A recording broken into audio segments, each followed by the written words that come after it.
Hey you guys, Manishki here and welcome to a brand new video. I know this video is going to be a little different from the ones we usually do in this channel, but without further ado, let us begin our first opinionated video. So, the human race, in all of its time, it has done a lot of good and bad things.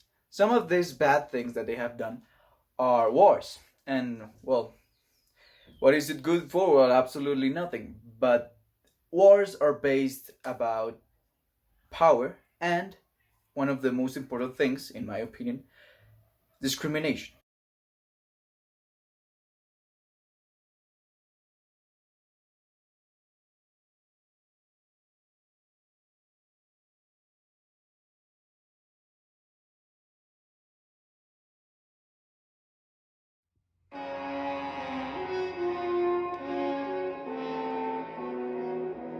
Discrimination, the definition of the dictionary, is the act of making an unfavorable distinction based on the group, class, or category to which someone is perceived to belong. Discrimination has been with us since the dawn of man, basically. From ancient times all the way to the coming of the millennium. It has always been something that would discriminate others. For example, you could say that discrimination in ancient times, maybe when we were with the Neanderthals and other species of humans, you could say was the hunters and gatherers. Hunters were primarily male, while the gatherers were primarily female. So there was some sort of discrimination. If you were a woman and you wanted to go hunting, you couldn't because you had to be gathering fruits and other things, and also taking care of the village if there was some village. More like, for example, you could say the Renaissance and sort of that. Men had bigger power than women, and well, women couldn't have more power. Well, we're saying discrimination here on gender basis, not some discrimination, because the discrimination of, you could say, race was also very present. For example, in ancient times in Egypt, there were some slaves that would make the pyramids. There has been enslaved all up until this day. Also, there has been the type of discrimination of beliefs. There has been, oh, he's homosexual, we should discriminate it. That was some topic that happened in the 20th century that believed discrimination. And also you could say in the Second World War, because of their race and of their beliefs, that happened because the Nazis were very discriminated the Jews, and they wanted to be the perfect race, that they were the perfect race. But we all of course know that that was pure discrimination and not something based on the scientific method or things like that. So there has been many symbols used to discriminate people. You could say, so the swastika was one of the symbols used to discriminate the Jews, and the color of the skin was used to discriminate black people. But there has been another symbol that was used to discriminate women in the 1950s, or you could say 1960s. That was the famous, some of them says infamous, Barbie. The Barbie doll was created by Ruth Handler and Jaque in 1959. Ruth was the wife of the co-founder of Mattel, Elliot Handler, and Jaque was a designer and the vice president of R&D, that is research and developing. So, the story of the Barbies goes way back to 1950. The doll industry was controlled by these infant-like dolls that everybody had. And Ruth saw the opportunity to create an adult-like doll. When she pitched the idea to Mattel, they didn't accept because the market was already well enough, and why change something that works? So, in a trip to Germany, Ruth saw her creation, her idea in real life. She saw this German doll that was the Build Lily, but in difference of what she had in mind, the Build Lily was just for the adult audience, you know?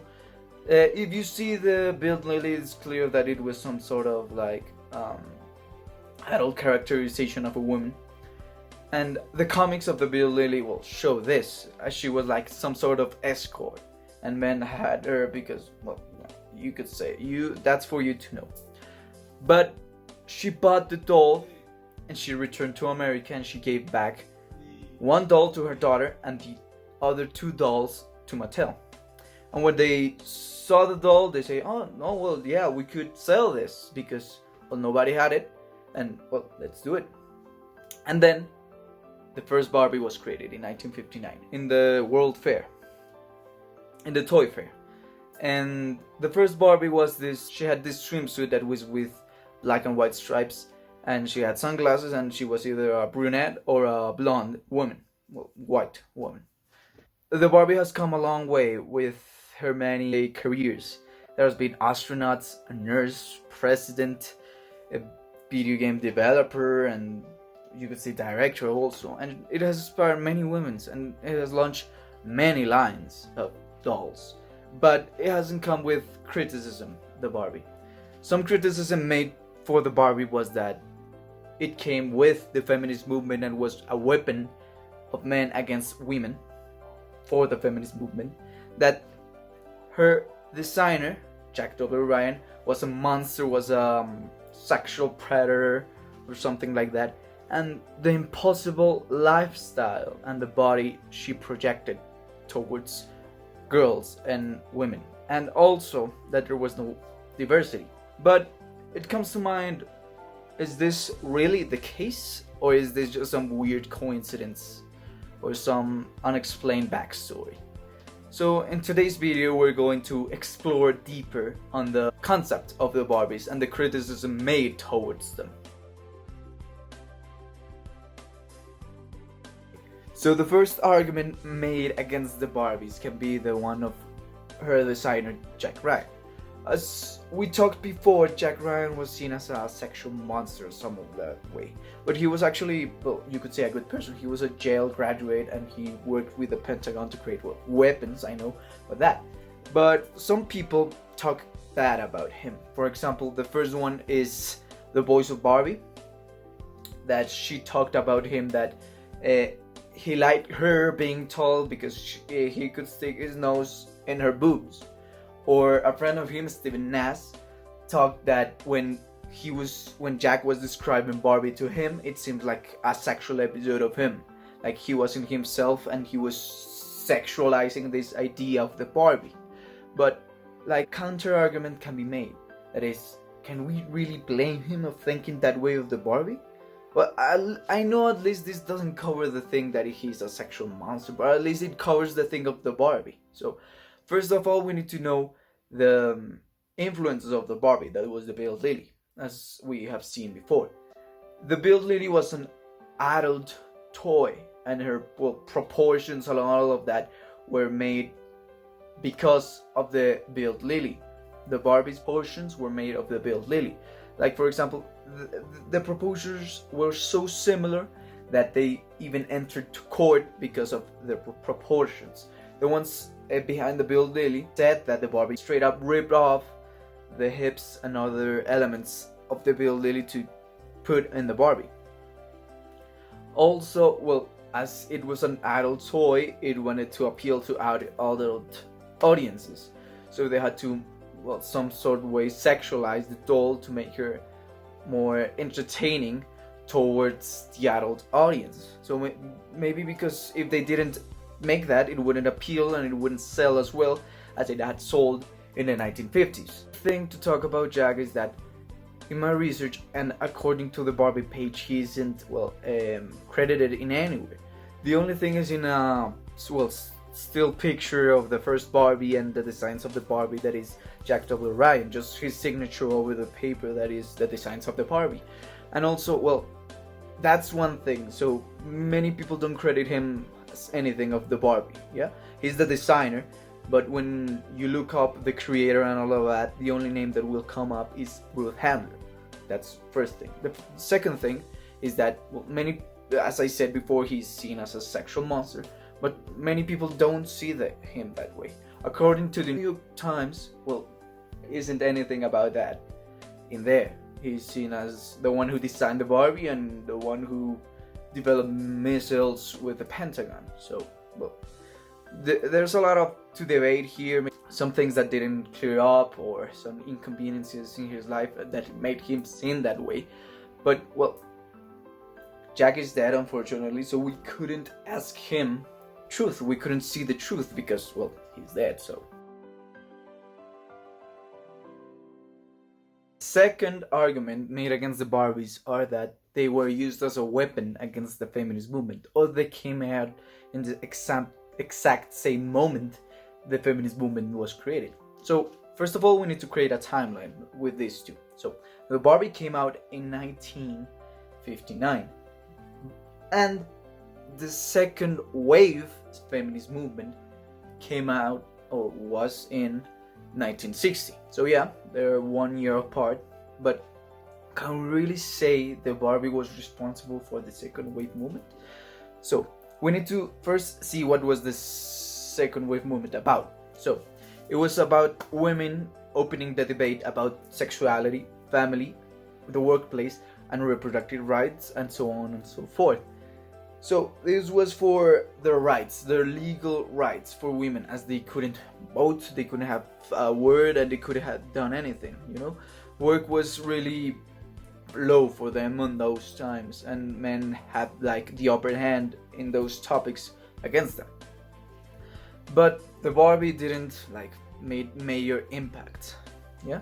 So according to the conversation, there was as a page cite an article that was if the Barbie was really made up for this criticism or it was just some misunderstanding. So in all of their arguments, there isn't any argument made about this. The one I took up because of the feminists was of the article of Emily Prager, that was Our Barbies Ourselves. That is like a contradictory, that is like the opposition of this video. That is that they came out in the same time, like in her consciousness. But of course not. I mean, it can be just straight up coincidence. Like, many people look out for things that aren't really there. If you say the Barbie was a weapon against women in the second wave feminist movement, well, there it is. If you look for the signs, they are there. But if you don't, they aren't, because they don't exist. I mean, Barbie was really created by a woman, or at least that's what history tells us, and the designer was a man, but the design was based on the beetle lily, and well, it was made as a family toy, or at least for kids, little girls, you could say. And these strange coincidences are really popping up in history. For example, there are some coincidences about John F. Kennedy and Abraham Lincoln. I mean, the same things. Or about Enzo Ferrari and a famous football player, that they look the same, or that the Simpsons predict everything, that they predicted Trump winning the elections, and maybe people think, oh my god, the Simpsons rigged the election or something. But the Simpsons cover so many topics that they sometimes are right. For example, the thing of their election, or there was one that said that a team winning the World Cup in football, and it happened. So well, it can be just coincidence, and we need to really think about that. I mean, Barbie was created, and then the feminist movement, I mean, just one toy making this, I mean, it could be adding up, like, yeah, for it to fall big, but it doesn't go there.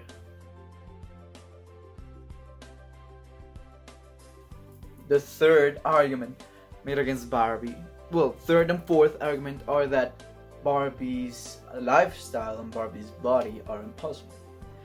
So, well, pictures of a normal Barbie, you know, it's, I mean, like, this tall, or like, for example, this tall, yes, or, yeah, more or less, and it has, well, he has breasts, he has, well, it's, in all of the normal Barbie has long hair, makeup, and all of this, and that. So, a study made about the Barbie and Ken, that is Ken and Barbie at life size, said that if the Barbie was real, it would be so thin, it wouldn't have the proper weight to be able to menstruate. Yeah. So with this, well, it comes a lot of problems with the woman body, you know. So Barbie puts this body onto little girls that they think, oh, I'm never going to be like Barbie, and if they try, like it's going to be very difficult because they would be robbed of many things their body could do but couldn't because of, well, their measurements. For example, this study also says that 1 in 100,000 women are like Barbie, so this is like a big number, you know. And also a study done in 2006 by some British people said that this is also referenced in the conversation, so said that in a study they put, well, little girls and they showed them pictures of infant dolls like baby dolls and all of that, and after the study they didn't notice some changes. But if they put it like images of Barbie and all of that, the little girls would be like, oh, I wanted to be like them or something like that, and would be like a little sad because they weren't like that because of they were body shaming them. And in later experiments, when the girls came back, they wouldn't be eating as much because of like their body, because they were shamed of their body. So we could say like, yeah, the Barbie does affect little girls, but isn't anything like that. I mean, if we see like the stereotype, we want to reach the perfect man or the perfect woman, we want to be able to be like them, you know, tall, thin, like with perfect hair, good eyes, good teeth, and good nose, like good bone structure and all of that. We want to be like them, you know. Like that's why some people have surgeries on their nose or their eyes to be able to see better, or to exercise regularly like that, because they want to be that stereotype. They want to reach that. So it's not the Barbie, so it's our society, you know. But in my opinion, we don't need to reach that point, you know. It's just being able to be good with ourselves. Oh, I'm healthy, have a good job or something like that. Oh yeah, stay like that, okay? It doesn't matter what other people project onto you or what society says it's the best stereotype. It's whatever you want to do, okay? So if I told you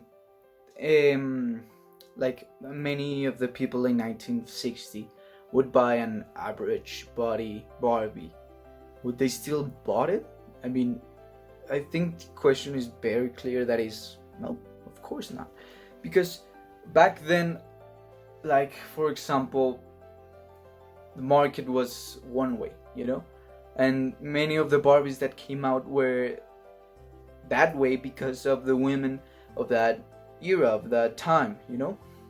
The Barbies were based, well, the American Barbies at least, they were based on the ideal mother, the ideal women of the 1960s, you know, like these tall, semi-curvy, thin women. So that's why, in my opinion, Barbie stayed that way, and why Barbie is so disproportionate at all that.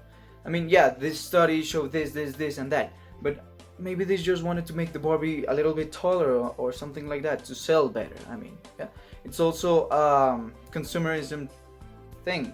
Yes, Barbie was that way and people bought it, still buy it today.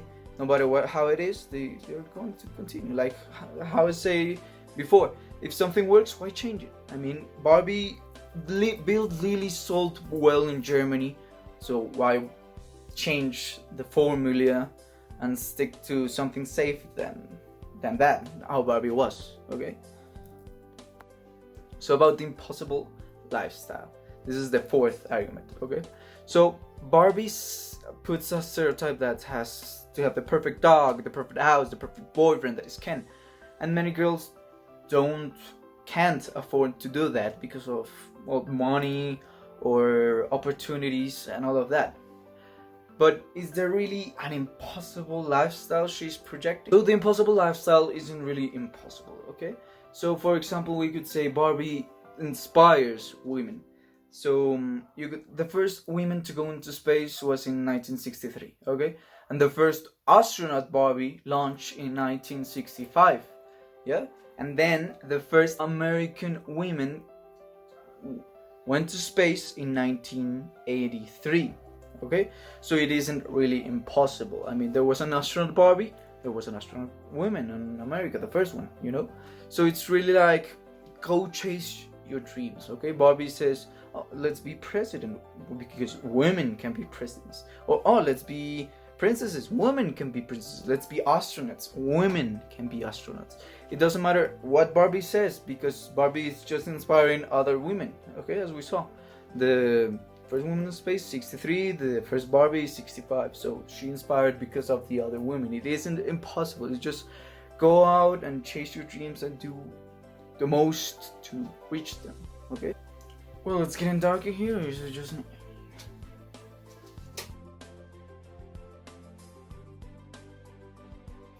there we go. Okay, so fifth and final argument. So the fifth and final argument is that Barbie wasn't diverse at all.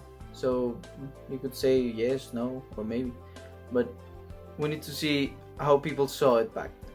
Barbie was launched in 1959, okay? And there was just one Barbie, and it continued just being one Barbie. There was a regular white Barbie, okay? And people say, hey, why isn't there any Chinese, any Asian, any African, any, I don't know, any Latino Barbie? And, well, I mean, Mattel heard them, and they launched the first Afro-American Barbie that was named Christine in 1968. Okay, so big win for them, but they still fought, and they said, hey, why isn't there more diverse Barbie, just white and black? I mean, what the other people say? And then in 1980, the first line of like international Barbies, you could say, launched. That was with many international Barbies. There was like Asian Barbie, Afro-American Barbie again, Indian Barbie, and etc. You know, but yeah, those, I mean, diversity really was included in Barbie. I mean, among the many careers, there is well, skin variety, and like most recent, like in 2016, there is body variety. Barbie launched this new line that was Barbie Fashionista, that is includes many body type for the Barbies. That is, there are 3 new types. That is petite, curvy, and tall. I think like petite is small in French, so it's small Barbie. Then is curvy Barbie, and there is tall Barbie.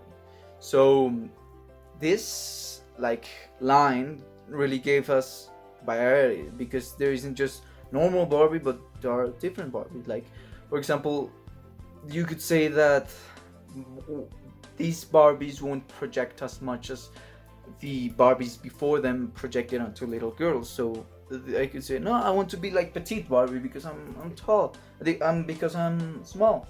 So she could be like that. Or tall Barbie, oh, I want to be like that. Or curvy Barbie, oh, blah, blah, blah.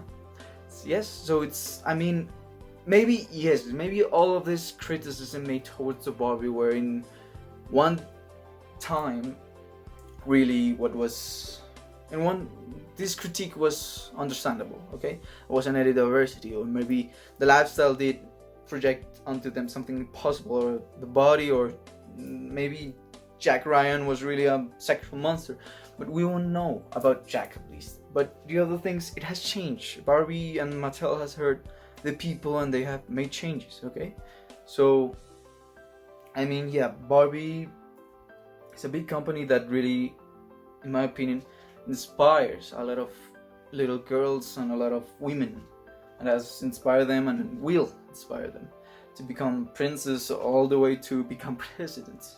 Yeah, maybe the first Colombian or American women president will say, oh, I was inspired by Barbie president.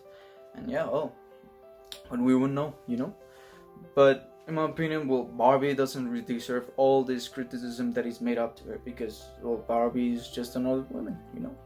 And they have come through a lot of criticism, a lot of hate, and a lot of, well, backstory that doesn't serve them well, like real women. So I want to thank you all for seeing the video, and this is an open conversation. This isn't going to like, yeah, this is an open conversation, so if you have your opinion, well, I want to know your opinion, and we don't need to fight because we have different opinions, okay? And if you want to criticize this video in any way, well, at least try to do it in a positive criticism, like to build up, say, oh no, it wasn't correct this or that, or your video was this. Just like, I mean, be positive, okay? Because, well, we're in a time that being negative doesn't serve at all well. And well, see you in the next time. See you guys.